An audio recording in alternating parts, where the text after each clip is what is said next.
Welcome dear students. आज का हमारा इंग्लिश कैसे है माई स्कूल। सो हम स्टार्ट करते हैं। I study in the Al Faisal grammar high school Faisalabad. मैं फैसलाबाद के Al Faisal grammar high school में पढ़ता हूँ। It's building is very grand. इसकी इमारत बहुत बड़ी है, बहुत ग्रांड है। It has 3 storeys. ये 3 मंजिला इमारत पर मुश्तमिल है। There are 27 rooms in it. इनमें 27 रूम्स हैं, 27 कमरों पर मुश्तमिल बिल्डिंग है।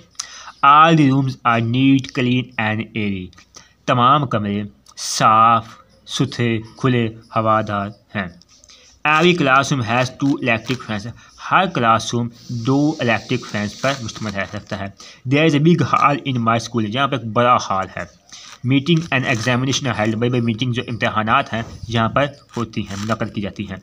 माई school has a big library. मेरे स्कूल में एक बड़ी लाइब्रेरी है। वो रीड बुक्स, हम किताबें पढ़ते हैं, अखबारात, न्यूज़पेपर एंड मैगजीन्स, अखबारात और किताबें यहाँ पर पढ़ते हैं। My school has a science laboratory as well. मेरे स्कूल में एक बहुत अच्छी साइंस लेबॉरेटरी भी है, मुश्तमिल है। 50 teachers teach in my school. 50 उस्ताद मेरे स्कूल में पढ़ाते हैं। They are well qualified. वो बहुत अच्छे क्वालिफाइड हैं। Trained and experience. बहुत अच्छे क्वालिफाइड, तजर्बाकार और ट्रेनर है। They are very hard working. वो बहुत सख्त मेहनती हैं, वो सख्त मेहनत करवाते हैं।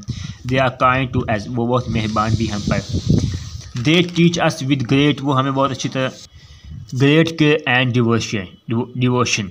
और principal is very noble man. हमारा जो प्रिंसिपल है वो बहुत ही ईमानदार है, बहुत ही शरीफ इंसान है। All way and home in him. तमाम उसका हुक्म मानते हैं। My school shows very excellent result. मेरा स्कूल बहुत ही अच्छा किस्म का रिजल्ट पेश करता है। मे his flourish day by day. वो ऐसे ही दिन ब दिन तरक्की करता जाए, वैसे फूलता फूलता जाए, फैलता फूलता जाए।